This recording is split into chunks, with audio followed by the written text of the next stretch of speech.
Assalamualaikum warahmatullahi wabarakatuh.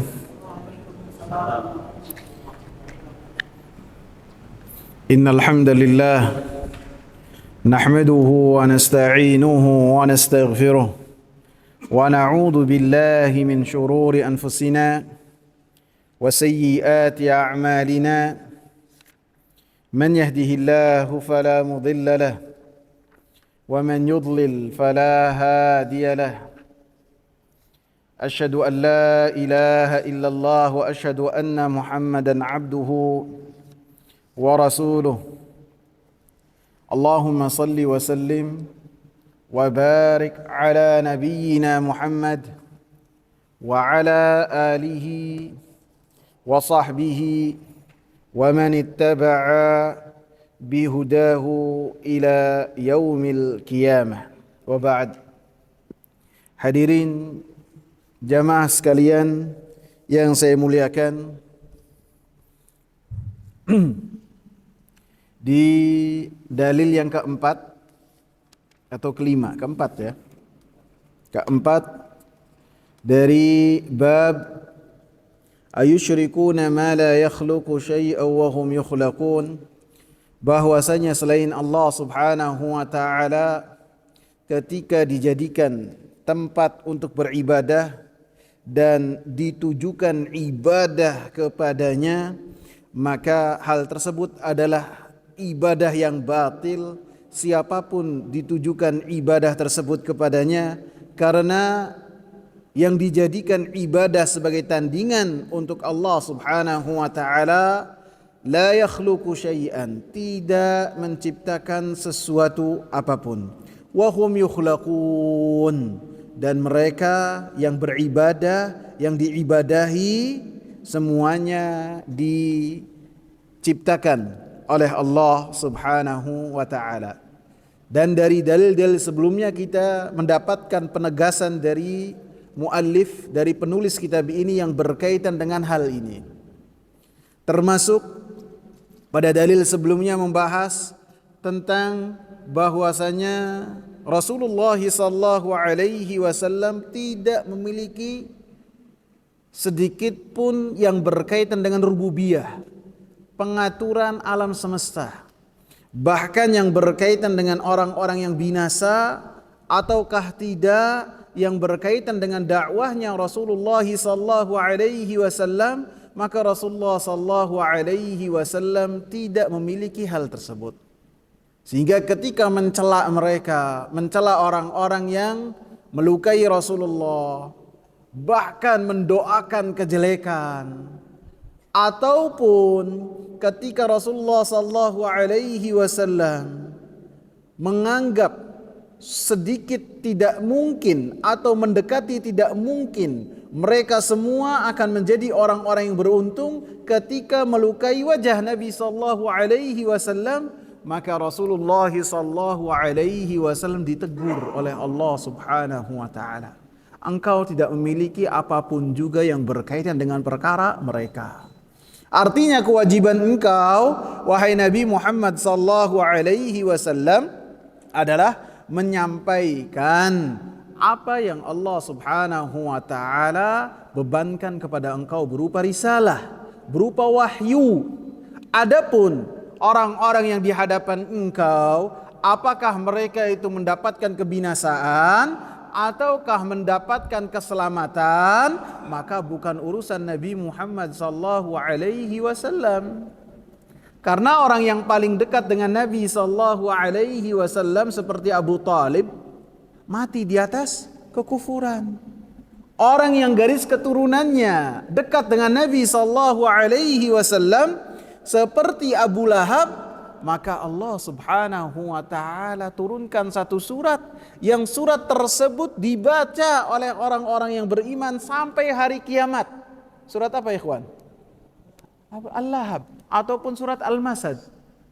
Yang ketika Nabi sallallahu alaihi wasallam mengumpulkan orang-orang Quraisy yang tercantum dalam hadis yang akan kita baca, maka Abu Lahab membentak Nabi sallallahu alaihi wasallam dengan mengatakan, "Tabban laka ya Muhammad." Ketika Nabi SAW menyeru orang-orang Quraisy supaya mereka tunduk patuh kepada Nabi Muhammad SAW, Abu Lahab adalah orang yang pertama bangkit. Abu Lahab langsung mengatakan, "Tabban laka ya Muhammad, engkau ini binasa, engkau ini celaka. Alihadza jama'tana, apakah karena hal ini engkau itu mengumpulkan kami?" Maka pada saat itulah turun surat Al-Lahab atau Al-Masad. Tabbat yada abi lahabi wa tab. Binasalah kedua tangan Abu Lahab, dan pasti binasa. Pernah saya bahas dalam majelis ini, pernah. Kalau antum ingat.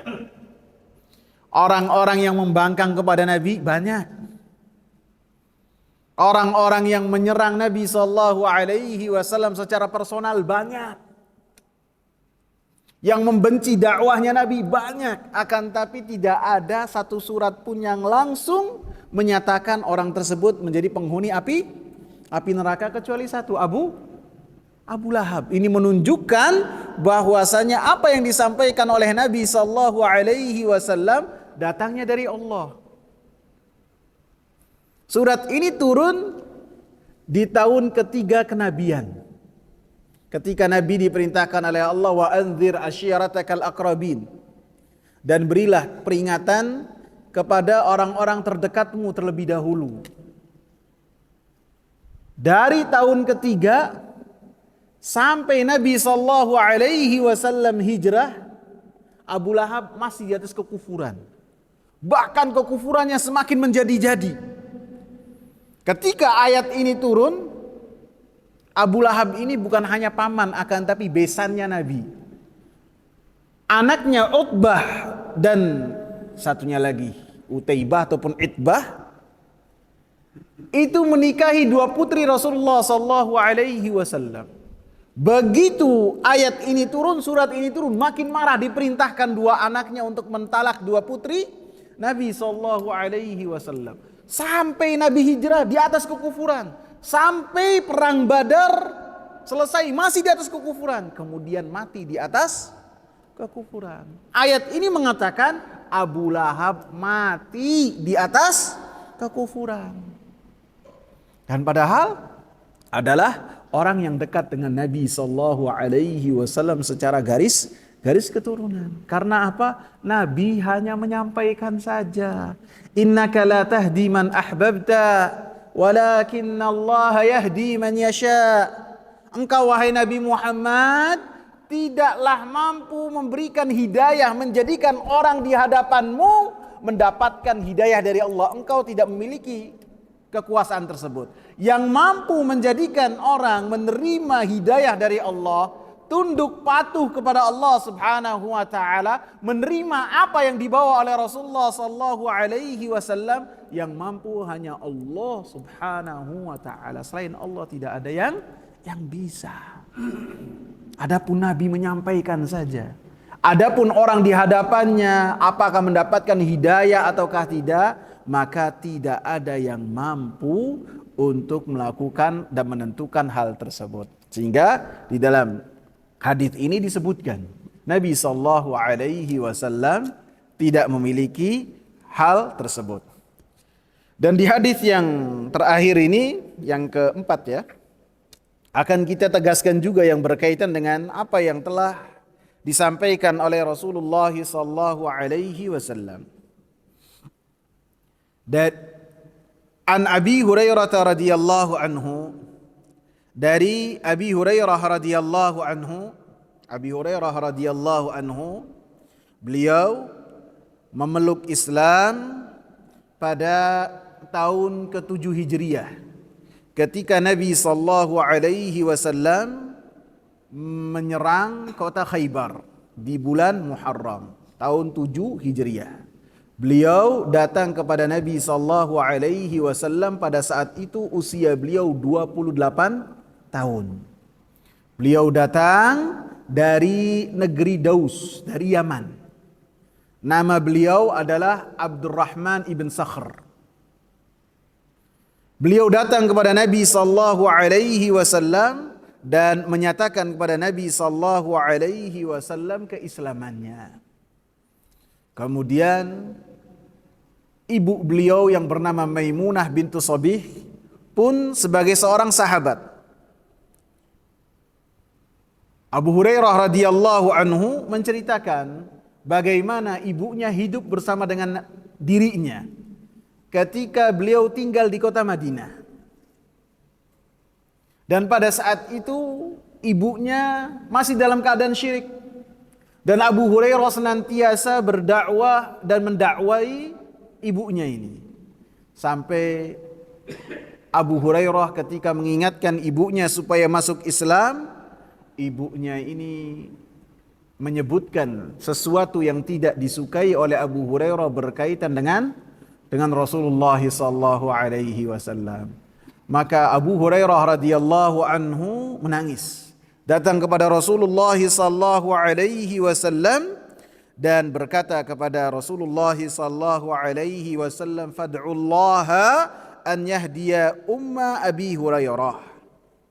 Wahai Rasulullah, doakanlah ibu saya supaya dia masuk Islam. Maka Rasulullah sallallahu alaihi wasallam berdoa, Allahumma hdi umma Abi Hurairah. Ya Allah, berikanlah hidayah kepada ibunya Abu Hurairah. Kemudian ibunya pun memeluk Islam. Dan Abu Hurairah langsung membawanya kepada Rasulullah sallallahu alaihi wasallam dan berkata lagi kepada Rasulullah sallallahu alaihi wasallam, ya Rasulullah, ud'ullaha an yuhabbibani ana wa ummi ila ibadihil mu'minin wa yuhabbibahum ilaina. Jadi yang saya sebutkan itu kaidah, ikhwan. Kaidah dalam membaca kitab. Ya Rasulullah, doakanlah supaya saya dan ibu saya mencintai orang-orang yang beriman.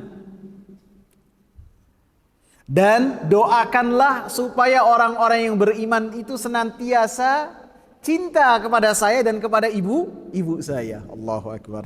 Doanya luar biasa.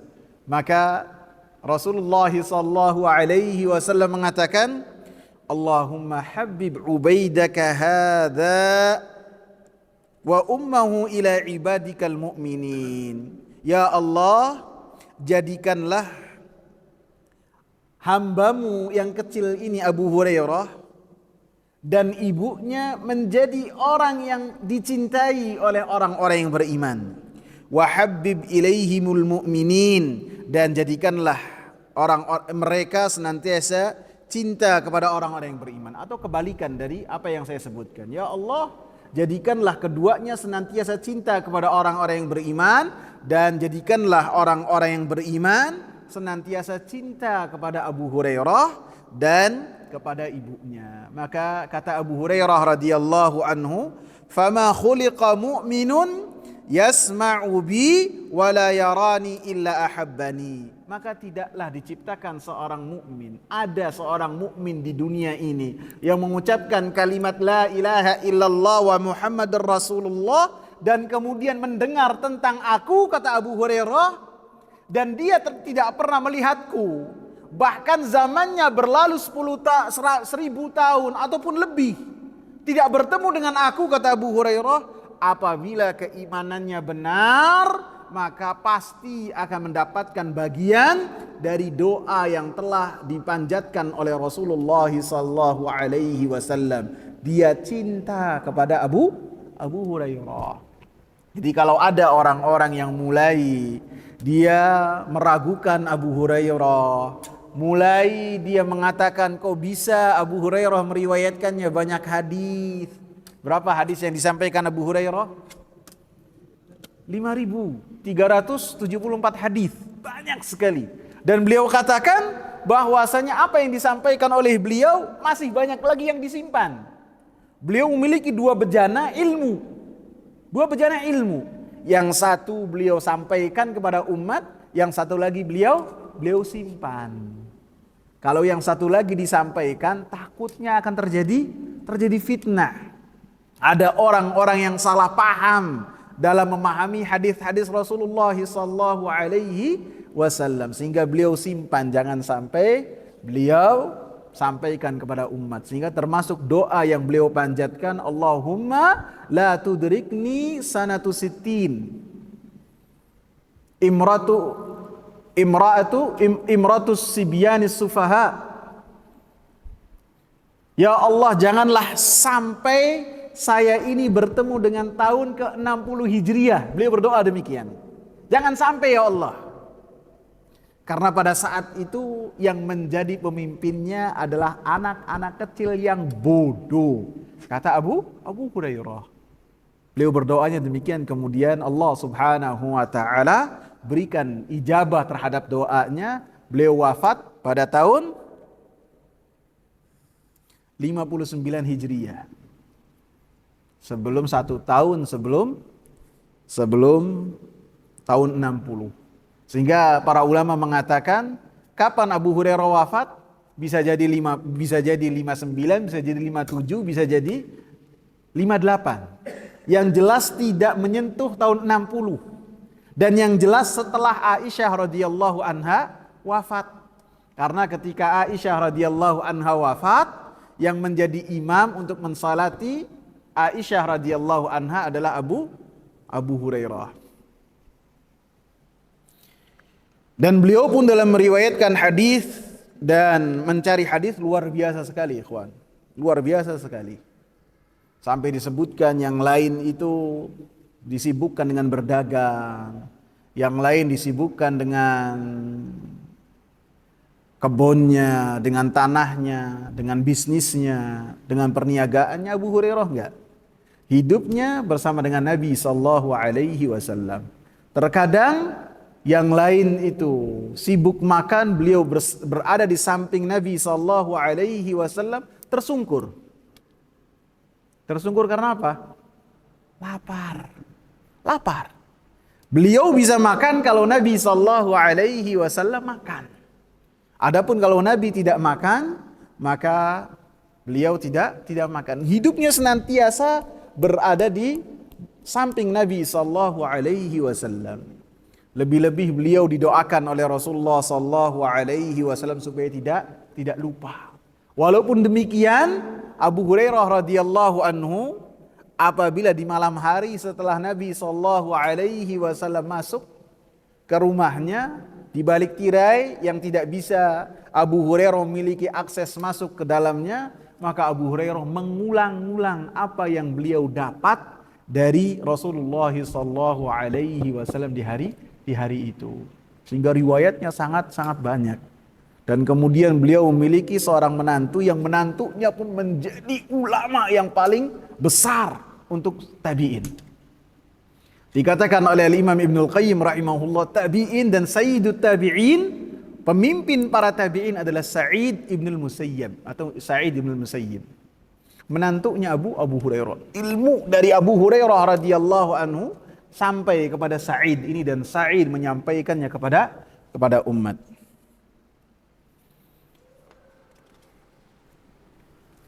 Beliau mengatakan, Abu Hurairah mengatakan,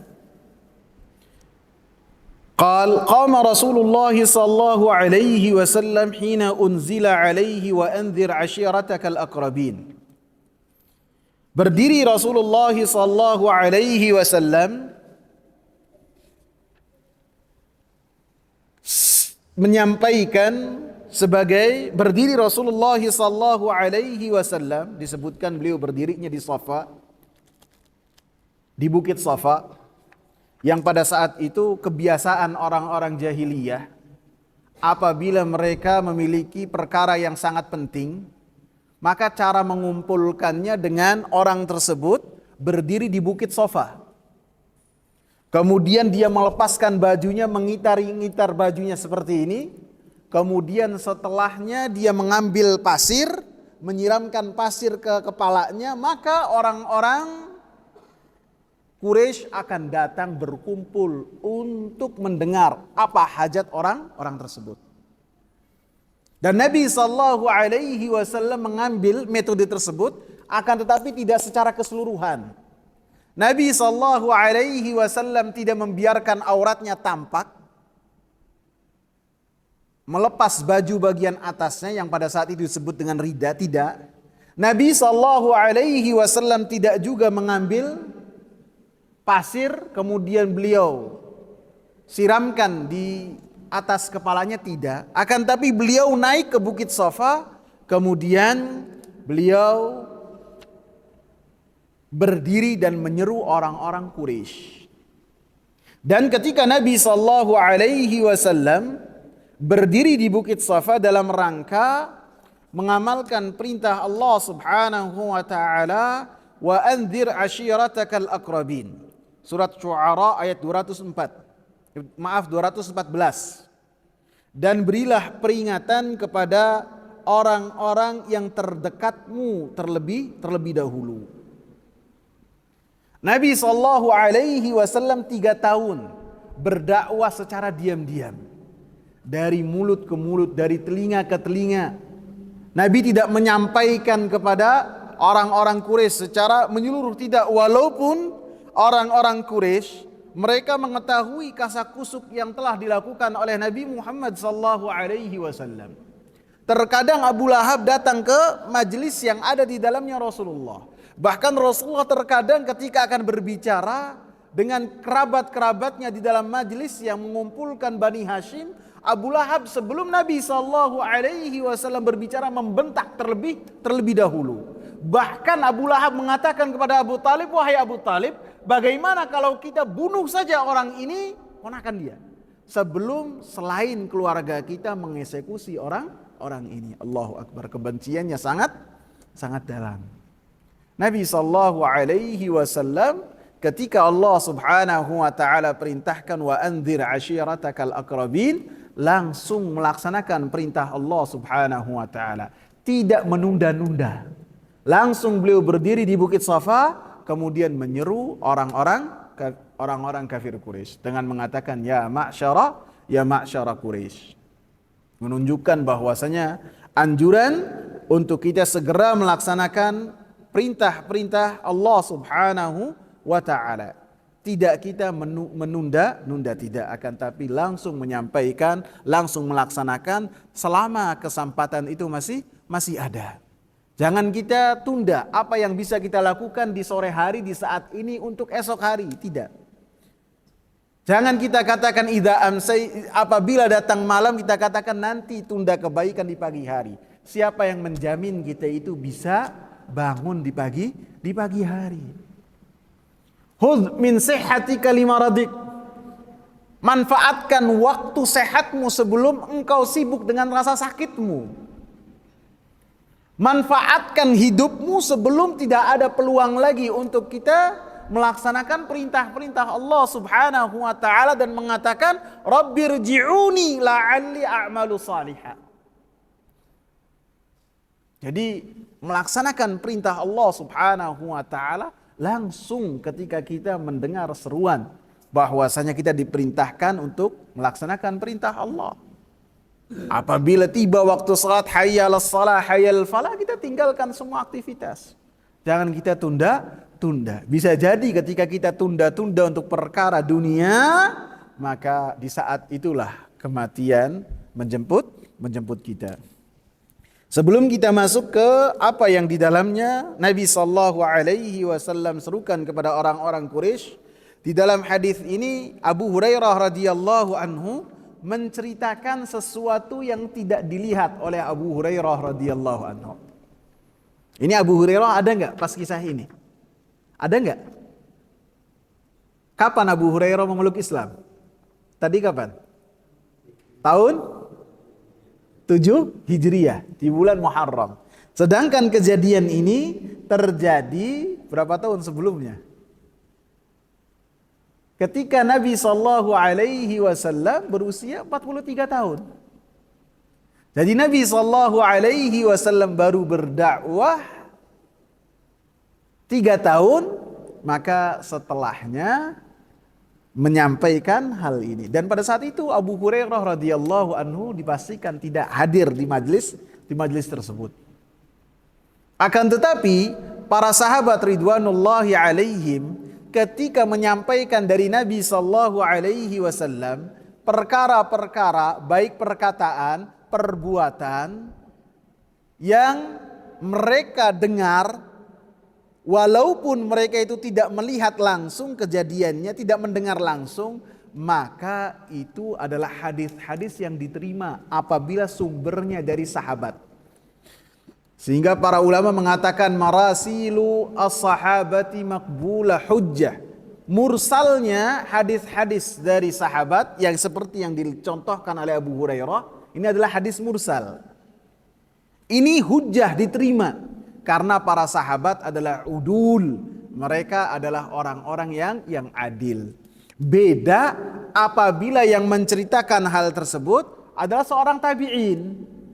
Ketika seorang tabi'in menceritakan satu kejadian yang kejadiannya terjadi pada zaman Nabi, maka sebagian besar para ulama mengkategorikan hadis tersebut adalah hadis yang dhaif. Kecuali Imam Syafi'i mengatakan apabila yang meriwayatkan adalah seorang ulama tabi'in yang besar seperti siapa? Sa'id ibn al-Musayyib. Sa'id ibn al-Musayyib ini sebagian ulama ketika dia memursalkan hadis, menyebutkan hadis-hadis secara langsung dari Nabi sallallahu alaihi wasallam tanpa menyebutkan sahabat, maka hadisnya diterima. Kemudian dalam hadis ini Rasulullah sallallahu alaihi wasallam mengatakan, "Ya ma'syara Quraisy,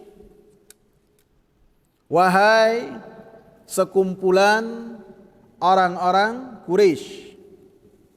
Wahai sekumpulan orang-orang Quraisy." Rasulullah sallallahu alaihi wasallam seru mereka supaya mereka memperhatikan apa yang sampai kepada Nabi sallallahu alaihi wasallam. Quraisy itu adalah salah seorang cucu dari cucunya Nabi Ismail alaihi salam. Jadi Arab itu terbagi menjadi beberapa bagian. Ada yang disebut dengan Al-Arab Al-Aribah, Arab Tulen. Al-Arab Al-Aribah, Arab Tulen itu keturunannya Gahtan ibn Ya'rub yang ada di negeri Yaman. Yang Sabah, Himyar itu adanya dari keturunannya Al-Arab Al-Aribah, Gahtan ibn Ya'rub yang tembusnya ke Sabah. Adapun orang-orang Quraisy yang tinggal di Mekah, maka keturunan dari Nabi Ismail alaihi salam yang mana dikategorikan sebagai Al-Arab Al-Musta'rabah. Orang-orang yang mereka diarabkan. Karena Nabi Ismail alaihi salam pada dasarnya bukan orang Arab. Akan tetapi menikah dengan orang-orang Arab dari bangsa Jurhum, dari kabilah Jurhum, mempelajari bahasa Arab, kemudian tinggal di kota Mekah sampai memiliki keturunan yang banyak, di antaranya Quraisy ini. Al-Arab Al-Musta'ribah. Quraisy itu julukan. Terkadang julukan untuk orang-orang Arab itu lebih dominan daripada nama-nama mereka. Orang-orang dulu pun mereka menggunakannya itu julukan. Termasuk dari nama kakeknya Nabi, termasuk Quraisy. Quraisy itu julukan. Julukan yang diberikan kepada salah seorang kakeknya Nabi yang bernama Fihr ibn Nadhr ibn Malik. Fihr. Sebutkan juga Fihr ibn Ghalib. Dijuluki dengan Quraisy. Apa Quraisy itu? Ikan hiu. Ikan hiu kecil. Nggak tahu tuh apa hubungannya ikan hiu dengan padang pasir, nggak tahu. Antum tahu namanya Abdul Muthalib? Abdul Muthalib itu julukan. Julukan, nama aslinya siapa? Muhammad ibn Abdullah ibn Abdul Muthalib. Siapa namanya Abdul Muthalib? Syaibah. Syaibah. Karena dia itu diambil dari kota Madinah, ibunya orang Madinah, orang Yathrib. Diambil oleh kakaknya yang bernama Al-Muttalib, dibonceng di belakang ketika masuk kota Mekah. Karena perjalanan yang lama, debu-debu itu nempel di kulitnya, sehingga yang tadinya orangnya putih bersih menjadi gosong. Orang-orang Mekah begitu melihat Syaibah ini, oh ini Abdul Muttalib. Abdul Muttalib, budaknya Al-Muttalib, sampai dikenal sampai sekarang dengan Abdul Muttalib. Paham gak antum? Apa yang saya sampaikan paham gak? Berikutnya lagi kakeknya lagi, ayahnya lagi. Siapa? Hashim. Hashim itu julukan juga. Artinya apa? Tukang potong roti. Karena dia ini salah satu kebaikannya membagikan roti kepada orang-orang yang mengunjungi Ka'bah, baik haji ataupun umroh. Dijamu oleh Hashim. Padahal namanya siapa? Amr. Akan tapi karena julukan lebih dominan, sehingga hilang Amrnya menjadi Hashim. Kita lanjutkan. Jadi Rasulullah sallallahu alaihi wasallam ketika turun kepada beliau, wa anzir ashiratakal aqrabin, beliau langsung menyeru orang-orang Quraisy, dan orang-orang Quraisy mereka berkumpul di hadapan Nabi sallallahu alaihi wasallam seluruhnya. Kemudian Rasulullah sallallahu alaihi wasallam mengatakan, "Ishtaru anfusakum la ughni ankum minallahi syai'a." Kalian belilah, saya artikan secara tekstual ya. Kalian belilah diri kalian, la ughni ankum minallahi syai'a. Saya tidak akan bermanfaat untuk kalian di sisi Allah Subhanahu wa taala sedikit pun. Makna belilah di sini artinya kalian tebuslah diri kalian dari azab Allah Subhanahu wa taala. Kalian selamatkanlah diri kalian dari azab Allah Subhanahu wa taala. Ini makna dari ishtaru anfusakum. Tebus diri kalian. Selamatkan diri kalian. Dengan apa? Dengan tunduk patuh kepada Rasulullah sallallahu alaihi wasallam, dengan mengatakan kalimat la ilaha illallah, dengan mengamalkan konsekuensi dari kalimat la ilaha illallah, maka dengannya seseorang ketika taat kepada Allah Subhanahu wa taala, taat kepada Rasulullah sallallahu alaihi wasallam, akan selamat dari api neraka. Selamat. Dan Rasulullah sallallahu alaihi wasallam tujukan hal ini kepada orang-orang Quraisy yang mana di dalamnya ada anaknya, yang mana di dalamnya ada paman-pamannya, yang mana di dalamnya ada orang-orang yang terdekat dari Nabi sallallahu alaihi wasallam. Artinya diri kalian tidak akan selamat dari azab Allah Subhanahu wa taala dengan kalian membanggakan apa yang kalian miliki berupa nasab-nasab kalian yang dekat dari Nabi sallallahu alaihi wasallam. Kalian pun tidak akan selamat dari azab Allah Subhanahu wa taala ketika Nabi sallallahu alaihi wasallam mendapatkan kemuliaan dari Allah, bahwasanya Allah Subhanahu wa taala memilih Nabi Muhammad sallallahu alaihi wasallam sebagai manusia yang paling baik. Maka hal ini tidak akan ada dampaknya untuk kalian orang-orang Quraisy apabila kalian tidak tunduk patuh kepada Allah Subhanahu wa taala. Kalian tidak beriman kepada Rasulullah sallallahu alaihi wasallam, maka hal tersebut tidak akan bermanfaat untuk diri kalian. Rasulullah katakan, "Man mata wa huwa yad'u lillahi niddan dakhala an-nar." Siapa yang mati kemudian dia telah melakukan kesyirikan kepada Allah, maka masuk neraka. Ketika dari kesyirikannya dia tidak bertaubat dari hal tersebut. Man mata wa huwa la yad'u min dunillahi niddan dakhalan jannah. Siapa yang mati kemudian dia tidak melakukan kesyirikan kepada Allah Subhanahu wa taala, maka dia masuk surga. Rasulullah tegaskan, la ughni ankum minallahi syai'a. Saya tidak bermanfaat untuk diri-diri kalian ketika kalian tidak menebus diri-diri kalian, ketika kalian tidak menyelamatkan diri-diri kalian dari azab Allah Subhanahu wa taala dengan amal perbuatan kalian. Saya tegaskan, makna hadis ini tidak bermanfaat untuk kalian bahwasanya Nabi Muhammad saya dari kalian. Kalian bagian dari Nabi, tidak akan bermanfaat hal tersebut ketika kalian tidak beriman kepada Nabi sallallahu alaihi wasallam. Contohnya siapa? Abu Lahab. Contohnya siapa? Abu Talib. Kedua-duanya penghuni api neraka.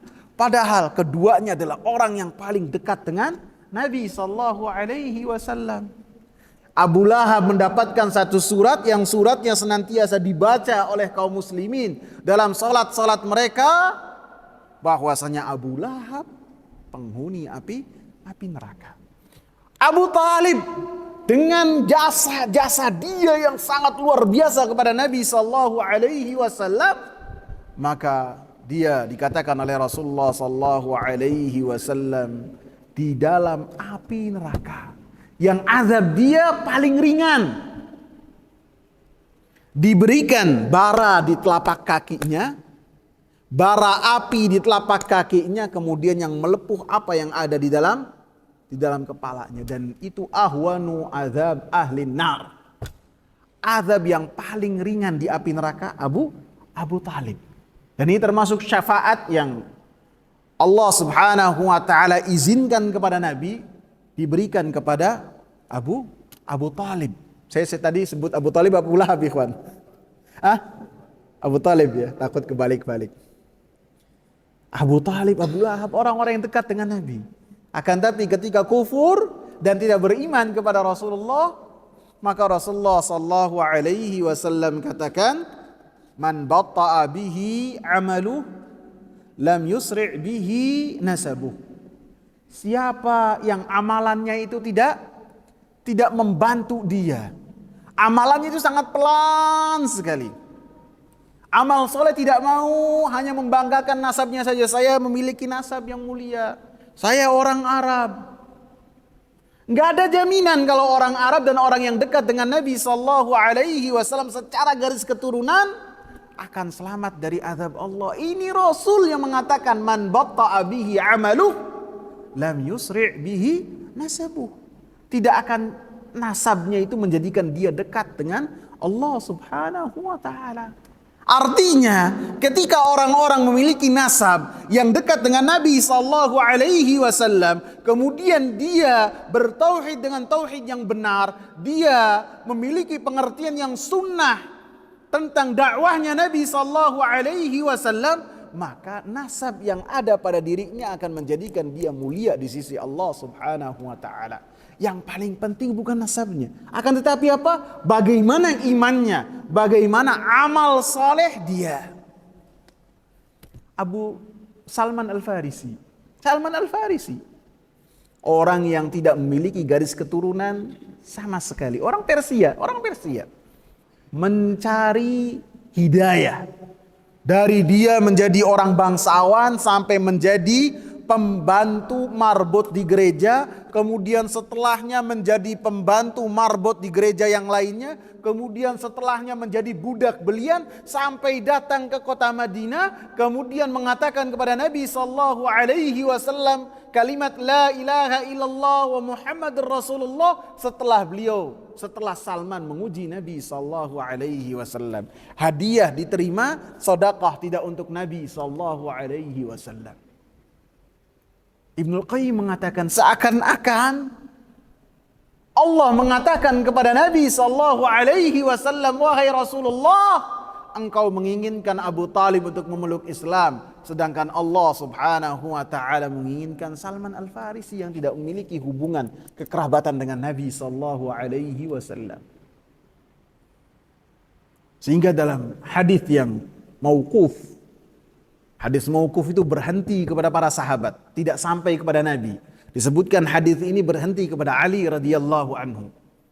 Mengatakan Salmanu minna alal bait. Salman itu dari kami, keluarganya Nabi.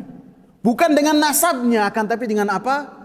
Amal solehnya, dengan imannya, sehingga dekat dengan Nabi sallallahu alaihi wasallam. Sehingga di dalam perkataan Nabi sallallahu alaihi wasallam, la ughni ankum minallahi syai'a, saya tidak bermanfaat untuk diri-diri kalian apabila kalian tidak menebus diri-diri kalian dari adab Allah Subhanahu wa taala. Dia menyatakan dalil bahwasannya batilnya ketika seseorang bergantung dengan orang-orang lain. Mereka bersandar kepada para wali. Mereka mendekatkan diri kepada Allah Subhanahu wa taala melalui orang-orang yang dianggap soleh, orang-orang yang dianggap memiliki kemuliaan. Kemudian mereka datang ke tempat tersebut bermunajat. Baik itu orangnya yang masih hidup ataupun yang telah meninggal dunia, lebih-lebih yang telah mati, maka tidak bermanfaat. Karena Nabi mengatakan la ughni ankum minallahi syai'a. Nabi orang yang paling soleh, benar nggak ikhwan? Paling soleh nggak Nabi? Apabila Nabi orang yang paling soleh saja mengatakan saya tidak bermanfaat untuk diri kalian, apabila amalan kalian kepada Allah nol besar, maka bagaimana selain dengan dari Nabi sallallahu alaihi wasallam? Jika ketika beribadah, ibadahnya langsung kepada Allah Subhanahu wa taala. Kemudian di dalam hadis ini Rasulullah sallallahu alaihi wasallam katakan, Ya Abbasu ibna Abdul Muttalib, la ughni ankum minallahi syai'a. Wahai Abbas, anaknya Abdul Muttalib, yakni pamannya Nabi sallallahu alaihi wasallam, saya tidak akan memberikan manfaat kepada engkau sedikit pun. Artinya Nabi sallallahu alaihi wasallam di seruan sebelumnya menyeru secara umum, wahai orang-orang Quraisy, yang di dalamnya ada kerabat-kerabat Nabi. Kemudian setelah menyeru secara umum, Nabi sallallahu alaihi wasallam menyeru secara khusus. Dipanggillah ya Abbas, wahai Abbas. Dipanggil juga ya Safiyatu ammata Rasulillah sallallahu alaihi wasallam. La ughni anki minallahi syai'a, wahai Safiyah bibiku, saya tidak akan memberikan manfaat untuk engkau di sisi Allah Subhanahu wa taala kecuali apabila engkau menebus diri engkau dengan masuk Islam, dengan bertauhid, dengan taat, dengan amal saleh. Rasulullah seru mereka satu persatu. Setelah disebutkan dalam riwayat lain kabilah disebut oleh Rasulullah. Setelahnya disebut orang-orang yang terdekat dari Nabi sallallahu alaihi wasallam. Bahkan Rasul sallallahu alaihi wasallam katakan, wa ya Fatimah binta Muhammadin, wahai Fatimah putri Muhammad, sali min mali ma syi'ti, mintalah engkau dariku sesuatu yang saya memilikinya, dari harta, dari waktu, dari apapun yang hal tersebut saya miliki. La ughni anki minallahi syai'a. Adapun yang berkaitan dengan engkau selamat dari api neraka, adapun engkau berkaitan dengan engkau apakah engkau masuk surga, maka ini semua dimintakan langsung kepada Allah Subhanahu wa taala. Dan ini semua yakni selamat dari api neraka dan masuk surga hanya didapat dengan seseorang taat kepada Allah Subhanahu wa taala, taat kepada Rasulullah sallallahu alaihi wasallam. Dan ini Rasulullah sallallahu alaihi wasallam katakan selamat dari api neraka dan selamat dari azab Allah dan masuk surga sesuatu yang tidak dimiliki oleh Rasulullah sallallahu alaihi wasallam. Apabila minta hal tersebut, maka mintalah kepada Allah. Apabila ingin mendapatkan hal tersebut, maka katakanlah la ilaha illallah wa Muhammadur Rasulullah. Maka di dalam hadis ini sangat jelas sekali bahwasanya garis keturunan seseorang tidak akan bermanfaat di sisi Allah Subhanahu wa taala kecuali ketika diiringi dengan ketakwaan kepada Allah Subhanahu wa taala. Kecuali apabila seseorang memiliki keimanan yang benar kepada Allah Subhanahu wa taala. Adapun pada hari kiamat kelak, maka garis keturunan seseorang tidak akan bermanfaat. Allah Subhanahu wa taala katakan dalam surat Al-Mu'minun ayat 201, "Fa idza nufikha fis sur fala ansaba bainahum yawma idzin wala yatasaalun."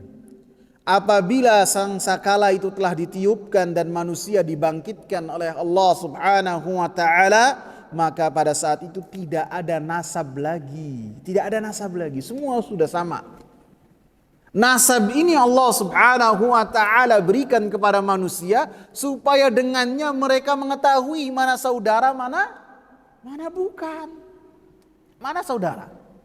Dengannya kita menjalin silaturahmi, menjaga ukhuwah, lita'arafu, untuk saling mengenal, bukan untuk saling berbangga-bangga, bukan untuk saling menghina, bukan untuk mengatakan saya lebih baik daripada dia. Dia mungkin garis keturunannya jahil, orang yang kecil, kabilah yang kecil. Ada lagi yang mengatakan bahwasanya saya Gebali, saya memiliki kabilah yang besar. Tidak ada hal tersebut bermanfaat di sisi Allah Subhanahu wa taala. Nasab diperuntukkan untuk kita saling menjaga komunikasi dan saling menjaga silaturahmi. Adapun yang paling mulia di sisi Allah Subhanahu wa taala apa? Inna akramakum indallahi atqakum. Abu Lahab mendapatkan api neraka, padahal garis keturunannya luar biasa. Abu Talib mendapatkan api neraka, padahal garis keturunannya luar biasa. Akan tetapi budak-budak belian yang mana mereka dibebaskan oleh orang-orang Arab dan kemudian mereka beriman kepada Rasulullah sallallahu alaihi wasallam, mereka berjuang bersama dengan Rasulullah sallallahu alaihi wasallam. Garis keturunannya biasa-biasa saja di mata orang-orang Arab, mereka diberi kabar gembira oleh Allah Subhanahu wa taala melalui lisan Rasulnya bahwasanya mereka adalah penghuni surganya Allah Subhanahu wa taala. Bilal bin Rabah, yang Rasulullah sallallahu alaihi wasallam bahwasanya telah disiapkan surga untuk Bilal. Suhaib bukan orang Arab, Suhaib Ar-Rumi. Ammar, sahabat yang kecil di mata masyarakat Arab, yang garis keturunannya tidak dipandang sama sekali. Akan tetapi Rasulullah sallallahu alaihi wasallam katakan, sabran ya ala Yasir, fa inna mau'idakum al-jannah. Sabar untuk kalian, wahai keluarganya Yasir, sabar. Kalian tempat kembalinya adalah surga. Allahu Akbar. Surga, mereka mendapatkan surga. Dan Rasulullah sallallahu alaihi wasallam sebagai orang yang garis keturunannya paling tinggi. Garis keturunannya paling tinggi Rasulullah. Dan ini Rasulullah sallallahu alaihi wasallam sebutkan bahwasanya Bani Hashim garis keturunannya paling tinggi. Dan Nabi sallallahu alaihi wasallam adalah garis keturunan yang paling tinggi di antara Bani Hashim. Dan Nabi sallallahu alaihi wasallam di Mina di Arafah, ketika beliau menunaikan ibadah haji, di hadapan Nabi sallallahu alaihi wasallam adalah seluruh orang-orang Arab yang mereka berupaya untuk mendapatkan kemuliaan berhaji dengan Nabi sallallahu alaihi wasallam.